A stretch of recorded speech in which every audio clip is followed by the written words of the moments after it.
Bienvenidos al curso Arte Plumario, Documentar para Preservar. La introducción al arte plumario en esta ocasión va a estar dividida en 4 puntos. El significado e importancia del arte plumario, las evidencias y desarrollo del arte plumario, el hacer y vestir el arte plumario, y como último punto, la permanencia del arte plumario. Cuando hablamos de significado e importancia, nos preguntamos qué es el arte plumario. El arte plumario son objetos, sí, elaborados con plumas, pero estos objetos eran portadores de significado y valor.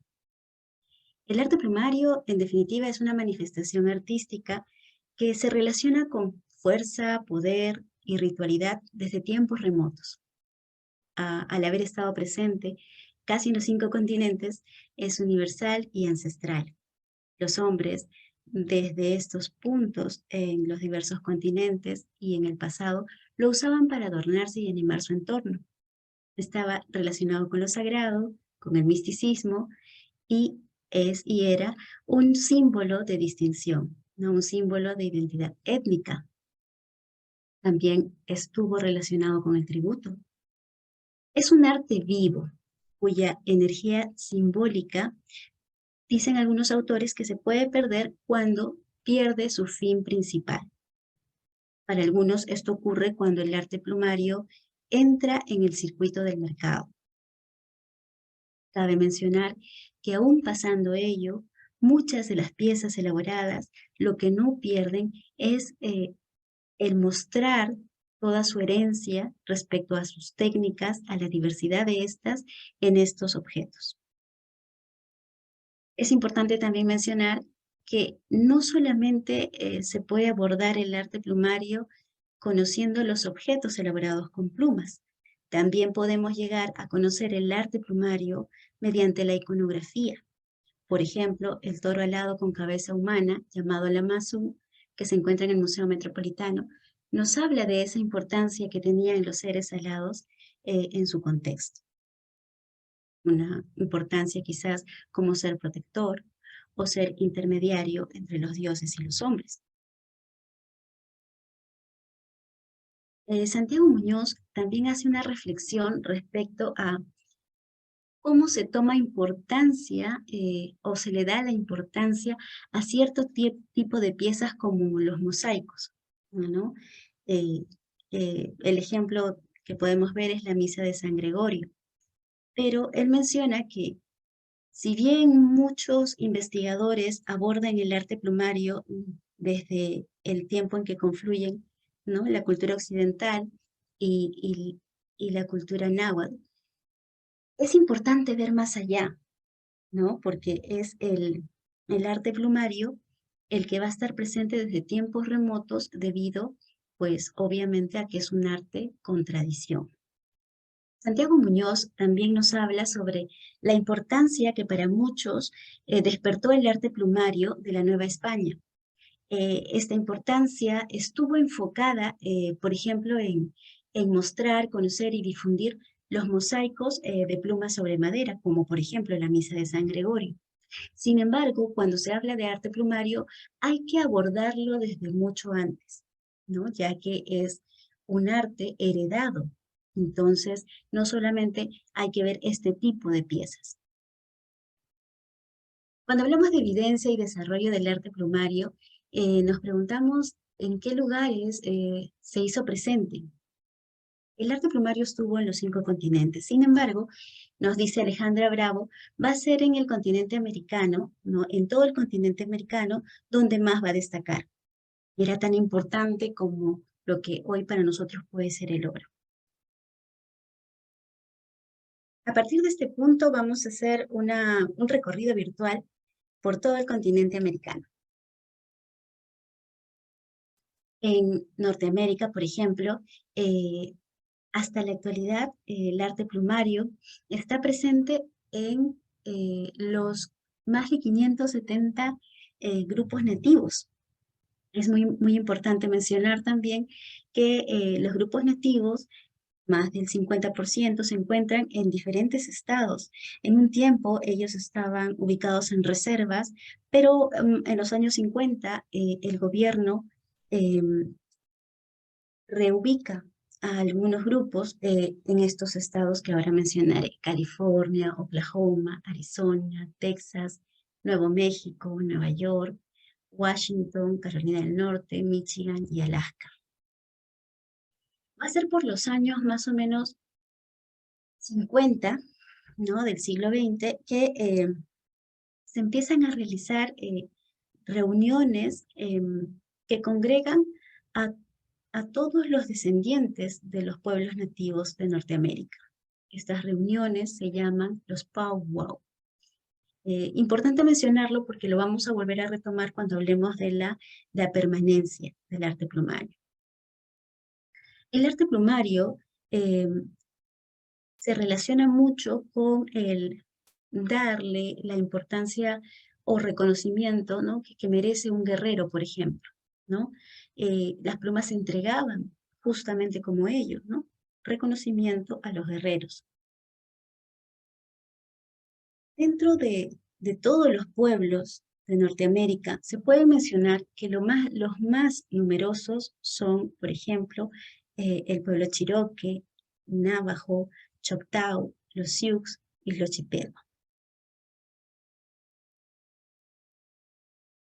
Interesante lo que Heidi King menciona sobre el arte plumario justamente en la zona de Norteamérica. Dice: para muchos pueblos nativos de las Américas, las aves, por su capacidad de volar, tienen acceso al mundo de los espíritus. Se cree que las plumas que se usan en los trajes ceremoniales y la decoración de la parafernalia ritual otorgan la capacidad de producir buenas cosechas, curar enfermedades, predecir el futuro y asegurar el bien de la comunidad. Las más importantes son las plumas de águila, un ave universalmente admirada por su tamaño, dignidad y destreza. Entre muchos pueblos nativos de América del Norte, el águila representaba tanto el poder secular como el sagrado, y estar vestido con prendas de plumas de águila significaba que el portador tenía fuerza y coraje y sabiduría adquirida a través del águila espiritual. Muy importante lo que nos dice Heidi King porque de cierta manera se conecta, ¿no?, con todo lo presentado en la diapositiva anterior. En nuestro recorrido ahora vamos a conocer un poco cómo se presenta el arte plumario en Hawái, por ejemplo. En Hawái hay una pieza, un estandarte realizado con plumas que es símbolo de realeza. Esta pieza se llama kahili. El kahili ha estado presente no solamente en colecciones como las del Museo de América, sino, ejemplo, Google Art and Culture también nos presenta importantes grabados como la coronación del rey de Kalakaua y la reina Kapiolani. Es un grabado del siglo XIX, donde se ve, ¿no?, a personajes vistiendo de manera elegante y portando a la vez los kahili. Asimismo, en el siglo XIX, Robert Dampier realiza el retrato de una princesa hawaiana.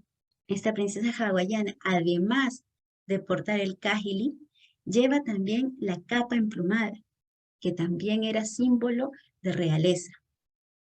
¿Qué nos dice Heidi? Nos dice que en la cultura hawaiana tradicional, por ejemplo, los kahili, plumas altas montadas en palos largos y delgados, simbolizaban la realeza, y las capas y cascos cubiertos de plumas eran las posesiones más valiosas de los jefes aristocráticos hawaianos. Vamos a ver. Ahora nuestro recorrido nos lleva a las Islas Marquesas. En las Islas Marquesas, gracias a publicaciones realizadas como productos de exposiciones, ¿no?, importantes como el catálogo que se titula Adornando el Mundo, Arte de las Islas Marquesas, nos presentan a un danzante. El danzante no solamente viste un tocado emplumado, también entre los dedos, ¿no?, porta un anillo con plumas.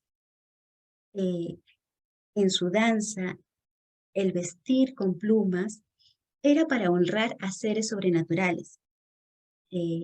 Estos objetos van a servir como intermediarios entre los hombres y estos seres sobrenaturales. En este mismo catálogo también nos presentan a un guerrero. Nos dicen, la identidad y la posición social de la mayoría de los hombres marquesanos estaban determinadas por sus logros como guerreros. La insignia de un guerrero incluía un imponente tocado de plumas. ¿Qué tipo de plumas se usaban? Las plumas de los gallos, de fragatas y de aves tropicales. Al lado vemos un tocado emplumado que fue realizado gracias, ¿no?, al retrato que realizó Maximiliano René Rediguet, que podemos ver, ¿no?, al lado. Se pudo hacer la reconstrucción del tocado que portaba el guerrero. Ya en México vamos a hablar no solamente de los mayas, también de los aztecas, pero en este caso presentamos una columna maya que data del 800-900 después de Cristo, que está realizado en piedra caliza y que representa a un hombre con tocado escalonado por las características de la pluma, lo alargada que es. Se podría tratar obviamente de la pluma de un quetzal.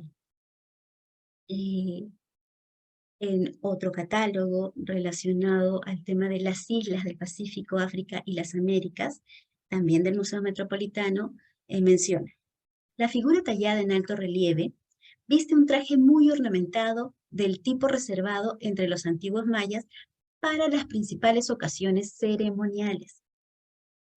Un gran tocado escalonado con franjas de plumas a cada lado y una túnica cubierta con placas decorativas, quizás de jade, son las principales características del vestuario. Ya yendo a Sudamérica, nos encontramos en Brasil y podemos presentar aquí un tocado occipital. Este tocado es denominado laeto, pertenece a la cultura o al pueblo Carajá. Se usa en un rito de pasaje o rito de paso. Pertenece al Museo Nacional de Antropología de Madrid. Eh, Cuando hablamos básicamente del arte plumario de Brasil, tenemos que mencionar el trabajo de Sonia Ferraro Dorta y Marilia Xavier. Eh, Ellas realizaron un importante catálogo donde presentan el arte de los distintos pueblos brasileños. Entre ellos destaca sobre todo, por ejemplo, los pueblos Carajá, Bororó, Cayapó, Cachinagua, Tucano, Riquimbaxá, Mundurucú y Guayana, ¿no? Es muy importante este trabajo porque también lo menciono, ya que cuando nos toque hablar de colecciones etnográficas, vamos a tomar en cuenta como, digamos, base central este gran trabajo. También debo destacar el importante trabajo que ha realizado Silvia Manuale en conjunto con Silvana Di Lorenzo. Eh, Ambas y también Lía Colombino han abordado el arte plumario de la gran región del Chaco, ¿no?, donde tanto Bolivia, Paraguay, Argentina, eh, tienen como parte de su herencia piezas de arte plumario provenientes de los pueblos Ixil y Ayoreo. Ya para el caso de Perú, yo presento aquí puntualmente un panorama de lo que los museos actualmente, sobre todo de Lima, ¿no?, los museos limeños, nos muestran. En su momento vamos a hablar, claro que sí, de las colecciones arqueológicas, pero lo interesante en esta diapositiva es saber desde cuándo se puede hablar de arte plumario en el Perú, desde el 3000 a.C., más o menos. Ello gracias a un trabajo de Carol Farrejo y Heidi King. Carmen Varela también lo menciona, Carla James.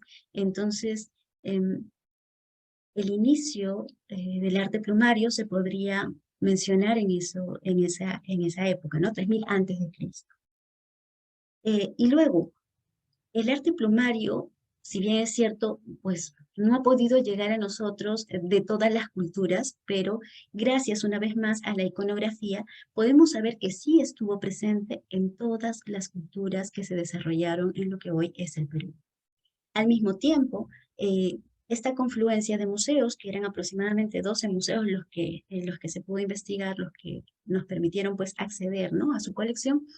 Lo interesante es también ver que es un arte vivo, ¿no? Es un arte que, como decíamos hace un momento, mediante su técnica nos permite conectar con su tradición histórica.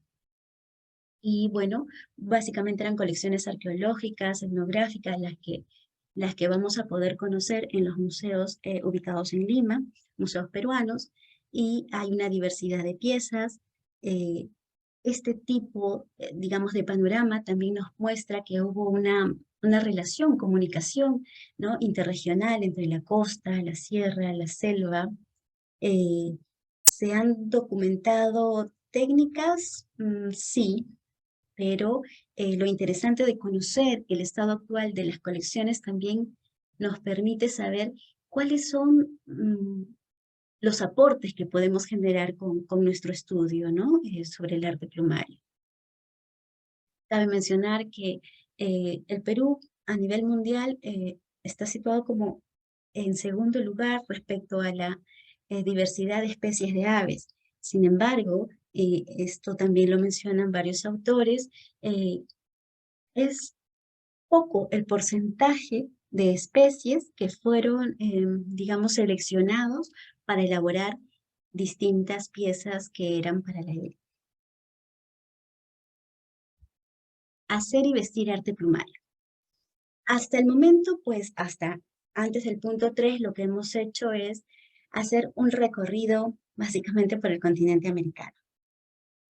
Cuando tratamos de acercarnos más, conocer un poco más sobre el arte plumario, eh, podemos ver que las investigaciones se han centrado, por ejemplo, en el arte plumario mexicano, el arte plumario peruano, el arte plumario de la región del Chaco, y podemos también encontrar ciertos puntos de confluencia, como por ejemplo, que las prendas con arte plumario identificaban a un individuo de alto rango social, que las plumas podían combinarse con aplicaciones en oro, plata o piedras preciosas, que los elementos que componían la ropa formaban parte del código y de diferenciación social. Desde épocas prehispánicas, el color estructuró formas de convivencia entre los hombres y sus sacralidades. Los colores destellantes de las paradas como el rojo, el verde, el amarillo o azul eran los que representaban, digamos, de manera más fastuosa este respeto, ¿no?, por lo divino. Estos colores además desplegaban poder. Y es importante también mencionar eh, lo que habíamos visto en Panorama, ¿no?, en las colecciones del Perú, también se veían en otras regiones, en otros países, el hecho de que había una relación interregional, ¿no? El arte plumario también no solamente va a ser vestimenta de la élite en su día a día, también se relaciona con las danzas y las prácticas ceremoniales. Eh, y también podemos decir que los objetos plumarios no deben ser únicamente apreciados por su aspecto estético, ¿no?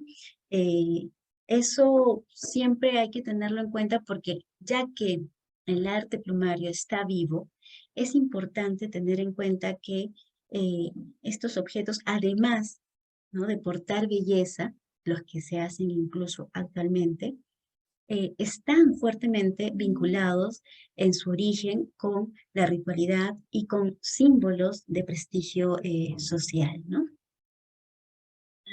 Ahí podemos ver también ilustraciones presentes en la publicación Trujillo del Perú de Martínez de Compañón. En la parte superior vemos un ajuar funerario en la parte inferior la distinción de un habitante de cierta zona, y también vemos su presencia, ¿no? La presencia del arte plumario en las danzas. Pero cuando hablamos de hacer arte plumario, ¿quién lo hacía? ¿No? ¿Cómo se hacía? Para el caso de Perú, por ejemplo. Valdemar Espinosa nos dice que las tareas, ¿no? Por ejemplo, antes del virreinato y durante casi la llegada del virreinato, estaban destinadas según edad y sexo. Por ejemplo, en el caso de los hombres, los Mactacuna eran jóvenes de 12 a 18 años que eran cazadores de aves. Pero ellos, al mismo tiempo que realizaban sus tareas como pastar los animales, al mismo tiempo realizaban la caza de las aves. Los Tokyakyok Wanakuna o los Tokyakok Wamrakuna eran jóvenes de 9 a 12 años, cazadores de aves más pequeñas. Si bien en ambos casos las aves que cazaban estaban destinadas al Inca, es importante mencionar que las que cazaban los jóvenes Tokyayok eran, eran las más preciadas, ¿no? Asimismo, para el caso de los plumajeros especializados, Valdemar Espinosa nos dice que eran denominados Pilcocamayok y vivían en ayllus, ¿no? Ubicados sobre todo en la costa central norte. Carla James también va a mencionar que es de la costa norte, costa central norte, de donde provienen piezas prehispánicas que forman hoy parte de la colección del Museo Etnográfico y de Folclor de Bolivia. Para el caso de las mujeres, según las edades, ellas también realizaban tareas en la elaboración textil. Si bien no mencionan puntualmente que ellas realizaban tejidos con plumas, sí mencionan los rangos de edades en los que realizaban ropa destinada a la élite, ¿no? O ropa para los incas, sobre todo, o para los soldados y guerreros. Entonces, hablamos de 33 años como la edad principal de, las mujeres que realizaban, digamos, los mejores trajes, los más finos, pero también hablamos de que desde una edad temprana, entre sus tareas, destacaba ya en la mujer el aprender a hilar y tejer. Incluso mencionan que desde los 5 o 9 años se iniciaban en el hilado, ¿no? Las rotos cascad o corotasquecuna, más o menos abarcan de 12 a 18 años. Entre sus tareas destaca el hilar y el tejer. Las Cipascuna, de 33 años, eran doncellas vírgenes que entre sus tareas también estaba el hilar, así como el Oncocumoc, de edades varias que cumplían diversas tareas y algunas eran grandes tejedoras. Ya cuando, según Valdemar Espinosa, tenían entre 25 y 50 años, las denominadas Aucacamayo Warming, tejían para la élite y según Guamampoma, también las menciona, pero no las menciona con ese rango de edad, sino las menciona como mujeres de 33 años. A continuación, vamos a abordar el mismo tema, pero desde la obra de Guamampoma, ¿no? Están los Mactacona, de 8, 10 y 12 años, que ellos mientras, como decíamos, pastaban los animales, cazaban, y nos menciona Guamampoma qué tipos de aves, ¿no? Gansos, perdices y patos. Y con la carne hacían petaquillas y guardaban las plumas para los incas y capitanes. Por otro lado, aquí también tenemos a los Tokyakoc Wamrakuna, niños jóvenes de 9 a 12 años que cazaban picaflores, jilgueros y otros pájaros menudos. También, pues ellos con la carne hacían charqui y petaquillas, y las plumas las guardaban para los incas y principales capitanes. Waldemar Espinosa nos explicaba el rango de edades del trabajo de las mujeres, ¿no? Huamampoma también lo hace, y lo importante en Huamampoma es que, claro, en todas las representaciones sean niñas de 8 a 12 o mujeres de 33 años, incluso de 50 años, vemos que no se desligaban en absoluto de la tarea del tejer. En el caso de las Tococasqueconas y Aucacamayopa Warming, principalmente, pues estos tejidos y estaban sí destinados propiamente para la élite. Todas sabían tejer, pero puntualmente el trabajo de las dos ya mencionadas estaba destinado para la élite. En la cultura mexica o azteca, ¿qué es lo que pasaba? Es muy interesante conocer el Códice Florentino, porque ahí tenemos bastante información relevante. ¿Qué nos dicen? Que poseían espacios llamados Totocalí o Casa de las Aves, donde los grandes jerarcas conservaban pájaros con plumas variadas que los amantecas recolectaban a partir de la pérdida natural del plumaje de las aves. Al conocer los ciclos naturales de la muda y, claro, las usaban en la elaboración de diversas piezas. Esto lo menciona Alejandra Russo.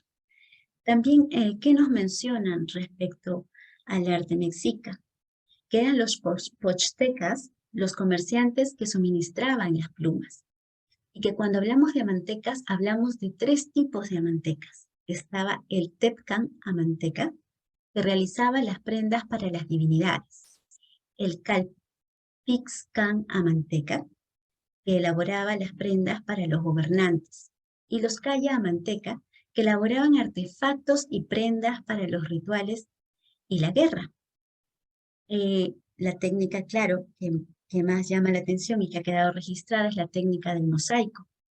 Eh, el, el vestir una prenda con arte plumario definitivamente comunicaba, ¿no? Comunicaba el estrato social, comunicaba incluso lo que los Tepcan, Calpixcan y Calla Manteca hacían en su trabajo, si estaba destinado para una divinidad, para un gobernante, o puntualmente para un ritual o para un contexto de guerra. También nos dicen que la importancia de las aves se da a partir de su valor ideológico y de su relación como producto de su medio ambiente.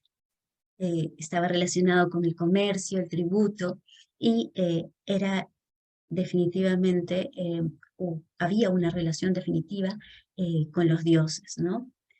Era un arte fino y delicado. Y es importante aquí, ya antes lo hemos visto, ¿no? Hemos visto el trabajo de Fray Pedro Gande, eh, y es importante mencionar la Escuela de San José de los Naturales. Cuando nosotros mencionamos el importante trabajo de Fray Pedro Gande, hablamos de un contexto donde confluían tanto el conocimiento ancestral, ¿no? De los náhuatl, y servía para las representaciones religiosas que obviamente se imponían, ¿no? Y que venían de Occidente. Ya en el siglo, hay prendas, piezas del siglo XVII que nos hablan de una técnica en particular, que la vamos a ver en su momento cuando toquemos el tema de técnicas, pero es importante resaltarla, que es la técnica del hilo emplumado. Bueno, también antes de pasar a la siguiente diapositiva, importante mencionar que gracias al Códice Florentino se puede conocer en detalle cómo era el trabajo, ¿no? De los amantecas. Pasando al punto 4, cuando hablamos de permanencia del arte plumario, nosotros hablamos de ritos de pasaje, ¿no? ¿Dónde está actualmente el arte plumario? Pues está en los ritos de pasaje, como por ejemplo en Perú, ¿no? Hay un ritual llamado el ritual de la pelazón del pueblo ticuna. En Paraguay está el ritual de Deviliville en Paraguay. Yo los invito a ver un video del Museo del Barro, ¿no? Donde Lía Colombino explica de qué trata el ritual del Deviliville. Básicamente es una historia, primero, el ocultar información de las mujeres hacia los hombres respecto al haber conocido a dioses. Luego, la historia se desarrolla entre del amor entre un hombre y una diosa. Luego, cómo este amor no resulta del todo correspondido. Y uno de los dioses, cómo castiga a los hombres, ¿no? Eso en pequeño panorama, pero yo los invito de verdad a ver el video de Lía Colombino, ¿no? Donde nos cuenta en detalle de qué se trata las fiestas del Devilibrio. Ahora, ¿por qué es importante y en qué se relaciona con un rito de pasaje?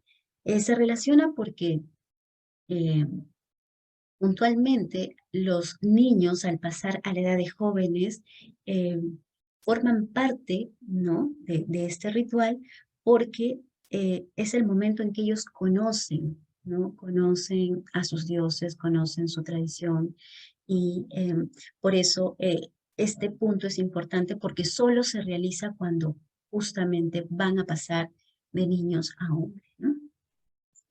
Ya habíamos mencionado antes brevemente la celebración del Paumo de los pueblos nativos de Norteamérica. Yo comparto con ustedes un afiche que encontré justo en la página powwows.com, justamente de una actividad que se va a realizar en junio de este año. Lo que estamos viendo ahí en el afiche es a un danzante. Esos los tocados que no solamente pues se dan en la cabeza, sino también en la parte del espaldar, son imponentes, ¿no? Asimismo, no solamente hablamos del arte plumario actual relacionado a los pueblos originarios, sino también hablamos del arte plumario actual como parte de un investigar, conocer y revalorar el arte tradicional. Por ejemplo, en México destaca mucho el trabajo que hace el Museo Textil de Oaxaca respecto justamente al hilo emplumado realizado con plumón de pato, ¿no? Han logrado hacer la réplica de una pieza del siglo XVII, gracias pues a un trabajo en conjunto entre el museo y destacados artesanos, artistas, que en su conjunto han podido presentar réplicas increíbles. Nos quedamos con qué en esta clase. Nos quedamos con lo siguiente. Los objetos plumarios no son apreciados únicamente por su aspecto estético, ¿no? El conocer el arte plumario debe tener ello en claro. Si quieres ¿no?, adentrarte en el arte plumario, es importante que tengas en cuenta de que los objetos plumarios no deben ser apreciados únicamente por su aspecto estético, ya que estos objetos están fuertemente vinculados con las costumbres y creencias de un pueblo, costumbres y creencias que no son heredadas. Agradezco mucho la atención de todos. Yo he dejado en la diapositiva información bibliográfica que se puede consultar. Mucha de esta información es de libre acceso, ¿no?, ya que los museos nos permiten, la gran mayoría de los museos nos han permitido acceder a sus catálogos en línea. Y bueno, asimismo, en nuestra plataforma, ¿no?, del Instituto Pachamama, vamos a ir encontrando también videos relacionados con los temas que vamos a ir desarrollando. Gracias.